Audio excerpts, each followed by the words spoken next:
Section 11.6. Excuse me. So we're further graphing quadratics. We have three things to do in this section.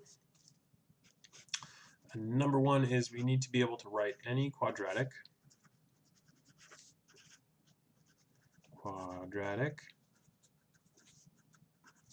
in the form a times x minus h squared plus k. So in the last section we talked about graphing quadratics if they're in this format, so it makes sense that we need a method of how to actually write them like this.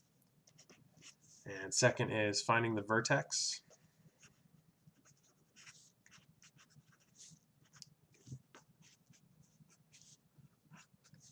of ax squared plus bx plus c. So the vertex here, if we can put it in this form, is hk, which is great. But, as I said at the end of the last section, the purpose of 11.6 is to give us another method of graphing. And so we need to be able to find the vertex of the general form of a quadratic as well, not just in this form. And then finally, we're going to look at maximums and minimums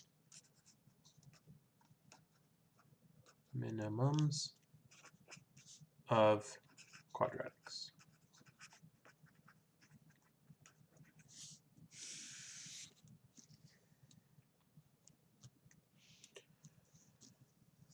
So,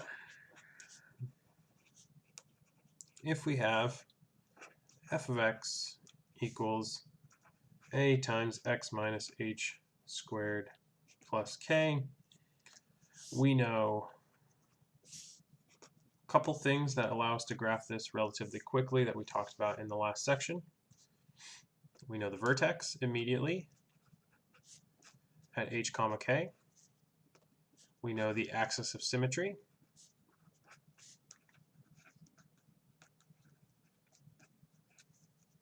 Immediately at x equals h. And we know the width of f of x. Now the width of f of x, this is just the absolute value of a. Right? That tells us whether we're shrinking or stretching. That's what we mean by width. So, like I said a second ago, we need a way to write the general quadratic ax squared plus bx plus c in this format. So to write ax squared plus bx plus c in this form, we complete the square.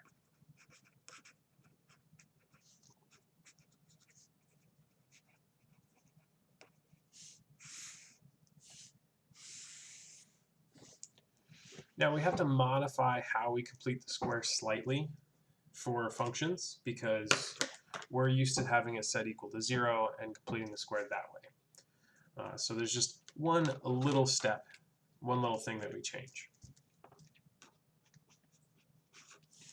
So we are going to complete the square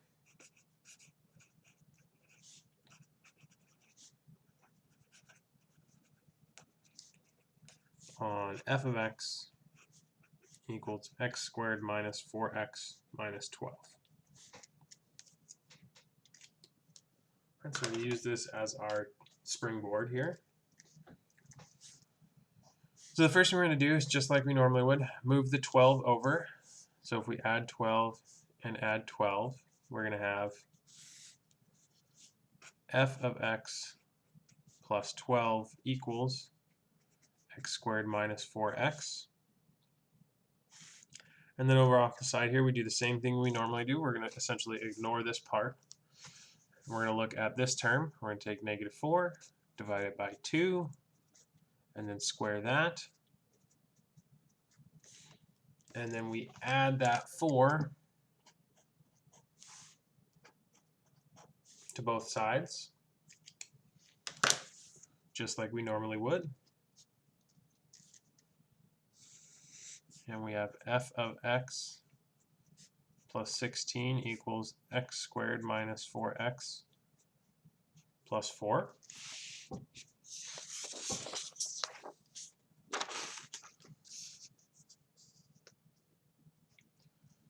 So now that we have that, we can move the 16 back over. We have f of x equals parentheses x squared minus 4x plus 4 minus 16. And since we completed the square, we know that this is going to factor to x minus 2 quantity squared minus 16. So the only difference is instead of a 0 here, we have the f of x, and then at the end we have to solve for f of x again to get us in this right format. So now immediately we know the vertex is 2 comma negative 16. Axis of symmetry is x equals 2. And we have a standard width because there's no a. So that gives us a nice quick way to do that. So let's try another one here.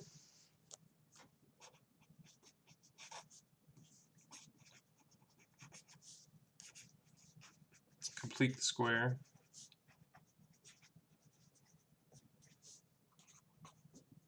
On f of x equals 3x squared minus 4x plus 7.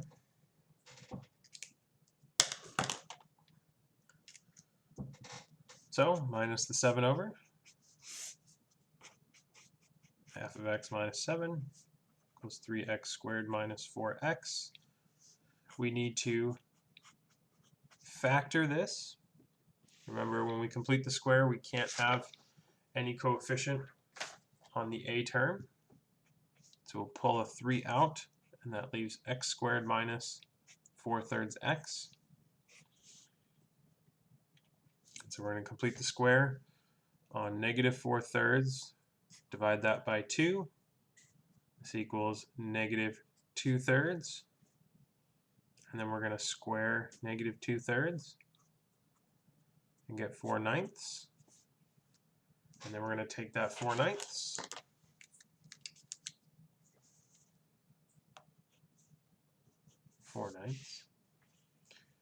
And that's going to get added in.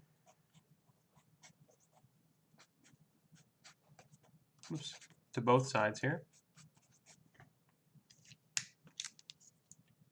It's a 9, not another 4. So we have f of x minus 7 plus 4/9 equals, now this is where we can run into a problem. And I did this on purpose here. So we talked about this when we introduced completing the square. I added 4/9 to both sides, but I didn't actually add 4/9 over here. I added more than that. I added 3 times 4/9.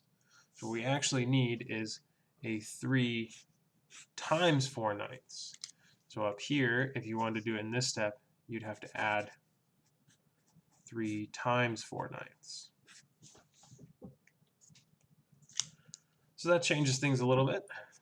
It means we have f of x minus 7. 3 over 1 is going to make this plus 4/3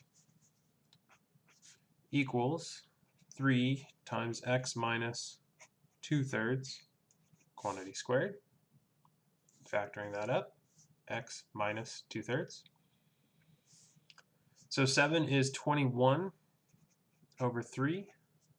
That's what 7 is. So we have minus 21 plus 4. So this is f of x minus 17 over 3 equals 3 times x minus 2 over 3 quantity squared. Or f of x equals 3 times the quantity x minus 2/3 quantity squared plus 17 over 3. And so we have our completed the square. Our vertex then is at 2/3 common 17/3. And we know that we have a vertical stretch by a factor of 3.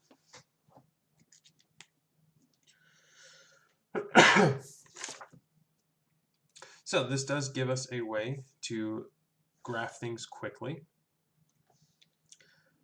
If we start with the standard form, ax squared plus bx plus c, we complete the square, and now we graph just like we did in the last section. But, as I said, not everyone likes doing it that way. Not everyone likes completing the square. I know me personally, I prefer quadratic formula to completing the square when we're solving quadratics. So we do need a way to find the vertex without having to complete the square.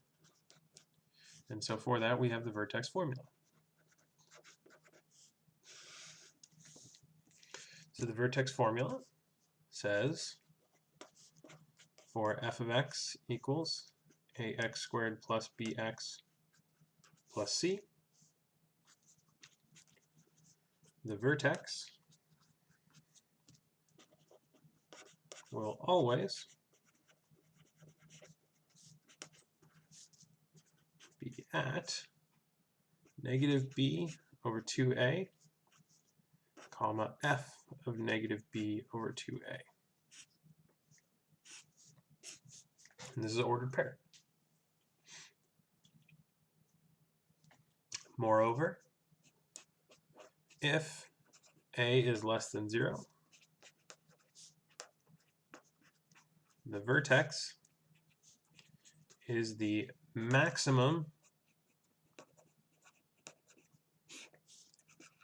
point on the graph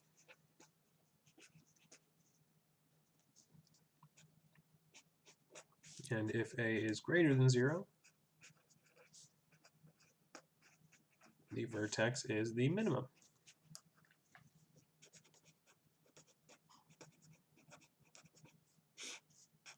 point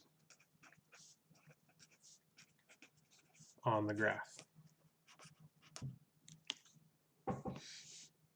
So not only do we have a nice way of finding the vertex from our standard form, our vertex will always be either the max or the min, depending on that a. So if a is less than 0, we know that that parabola is opening down, so it makes sense that our vertex is the maximum.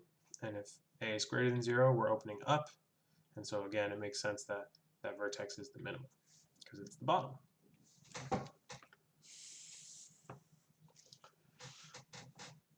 So when we graph plus bx plus c, when we graph the standard form,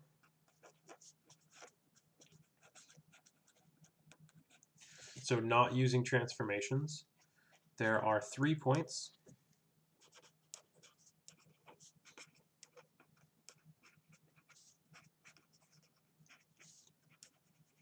that must be on the graph.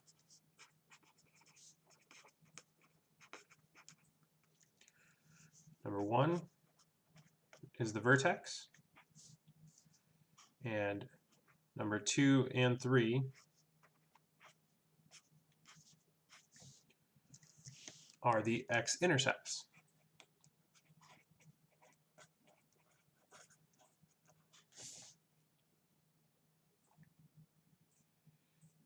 Now, we know that not every parabola has 2 X-intercepts that are different from the vertex.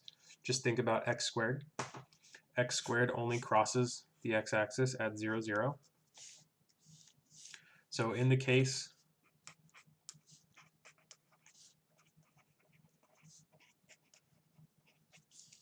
that there is only one X-intercept, or 0 X-intercepts, we default back to the old points, default to the 5 traditional points.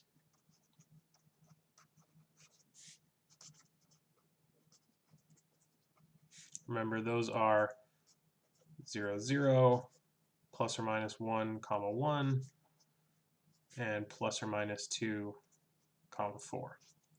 Those points, and then updated to whatever your graph is based on your transformation. So if you don't have any other x-intercepts, you need to make sure that you have the right points that are mimicking these 5. So these come from the original x squared graph, and if you have a different quadratic equation, you need to make sure that your vertices and your other 4 points all match up properly. So let's try graphing without completing the square.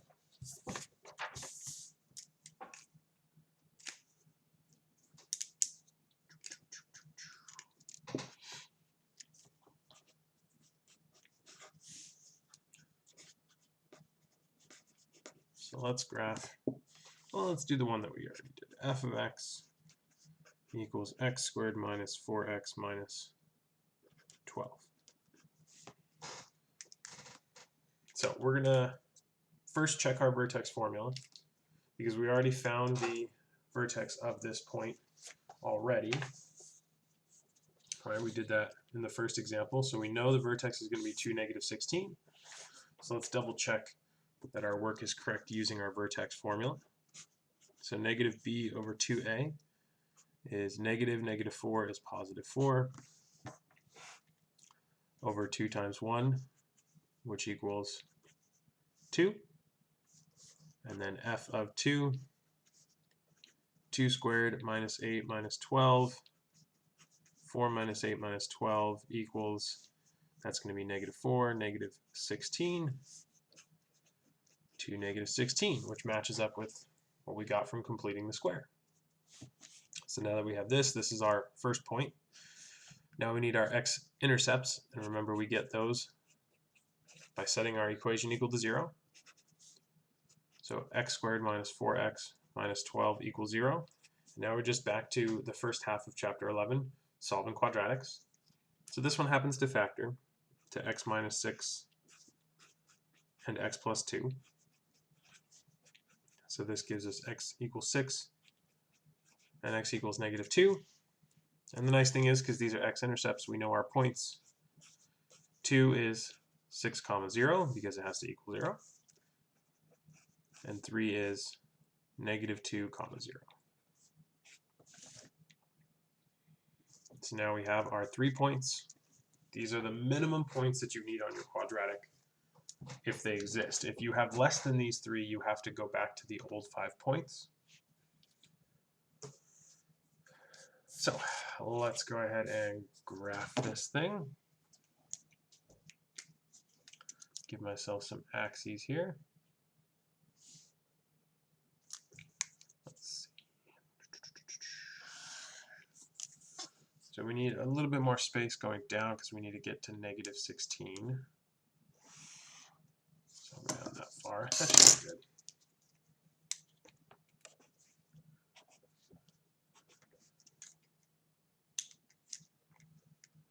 Scoot that up a bit. 1, 2, 3, 4, 5, 7.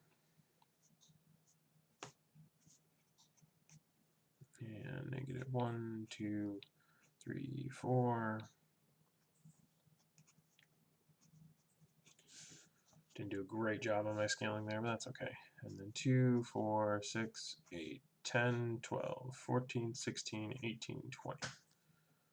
So this will be negative 4, negative 6, negative 8, negative 10, negative 12, negative 14, negative 16, negative 18, negative 20, and then 1, 2, 3, or 2, 4, 6. So this will be 4, and then 8.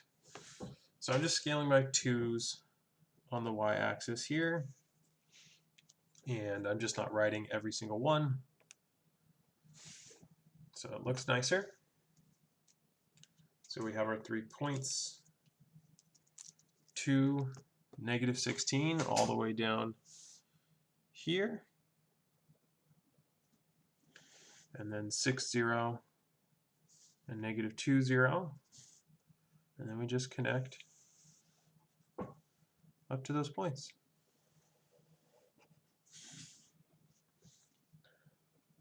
We have 2, negative 16, 6, 0, negative 2, 0. And this is our graph of f of x. So the reason we only need these 3 points is because this tells us everything we need to know.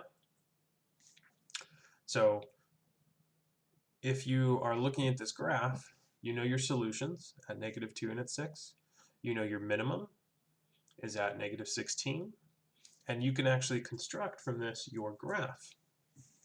So if you're looking at this and you're told, find the equation of the quadratic, well, you know your f of x has to equal x plus 2 times x minus 6.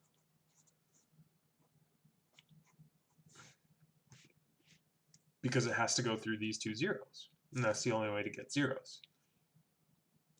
And then you just double check that f of 2 is -16. So that would be 2 plus 2 times 2 minus 6, which is 4 times -4, which is -16. Exactly what we want. So we have our minimum. And then this is a solution. And that's a solution.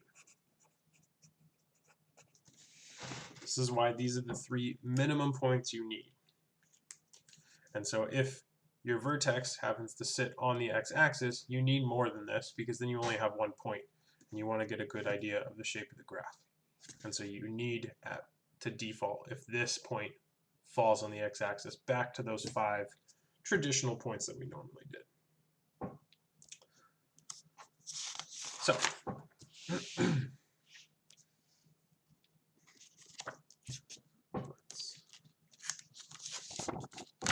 put this less distracting.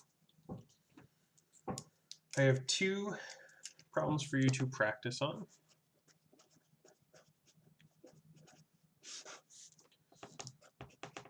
So find a maximum or minimum of the following quadratics.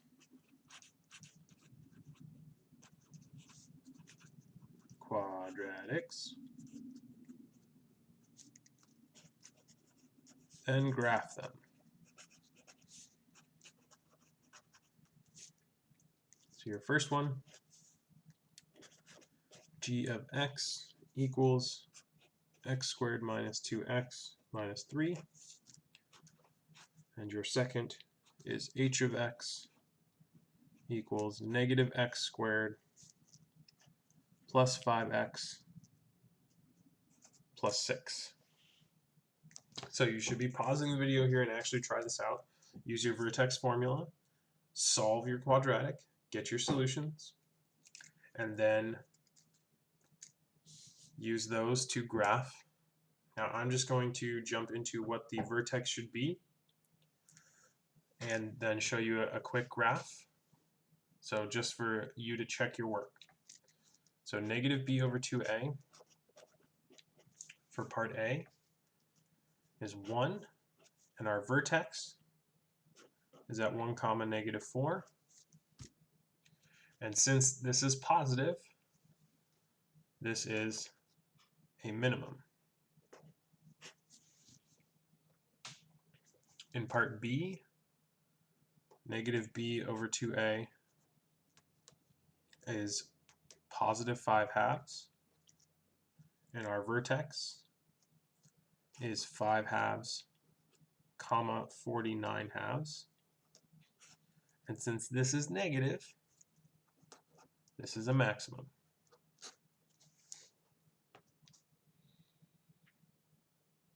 Now for the graphing part in A, we need g of x to equal 0. X squared minus 2x minus 3 equals 0. This factors to x minus 3 times x plus 1. And so we get 3, 0 and -1, 0. And over here, -x squared plus 5x plus 6 equals 0. We need to move all of these over or divide by negative to get x squared minus 5x minus 6 equals 0. And this factors to x minus 6 times x plus 1. So this gives us 6, 0, and -1, 0. And then our graphs, we'll do 2 little graphs here.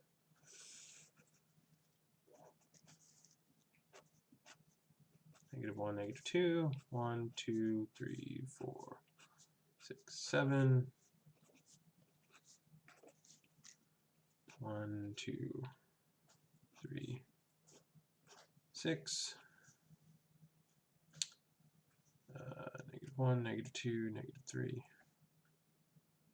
-4, -5, -6. Go up to 1 here. So we just plot our 3 points. -1, 0. Oops, wrong one. 3, 0. And then 1, -4. Then we make our quadratic. So this is 3, 0. This is 1, -4. And this is -1, 0. And that's g of x right there.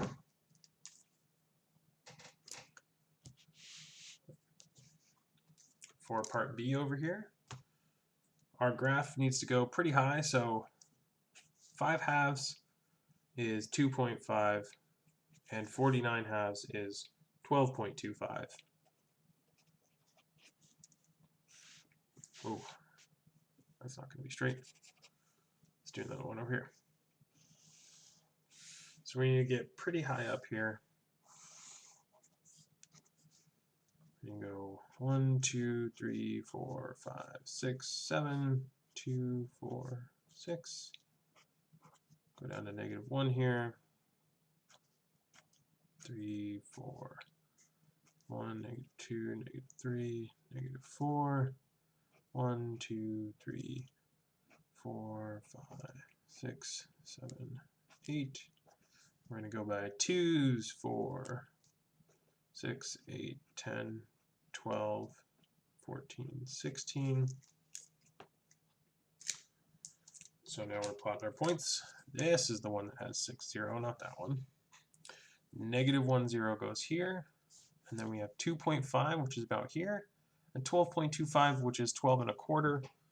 So that's going to be 12. Halfway would be 13. Just past that. Now again, we don't need to be perfect. Just show that it's a little bit higher than 12. And then we make our quadratic.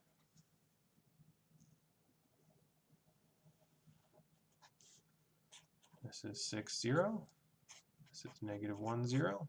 I don't know why that parentheses is so far away. And then here's where you can put it in, 2.5, 12.25. Again, so that whoever's looking at it knows, okay, that's 12 1/4, not 12 or not 13. And we have our graphs. And we can see that 1, -4 is definitely the minimum, like we said. And 2.5, 12.25 is definitely the maximum. So that is the end of 11.6, and with it is the end of Chapter 11. So Chapter 11 is all about quadratics, solving, and then graphing.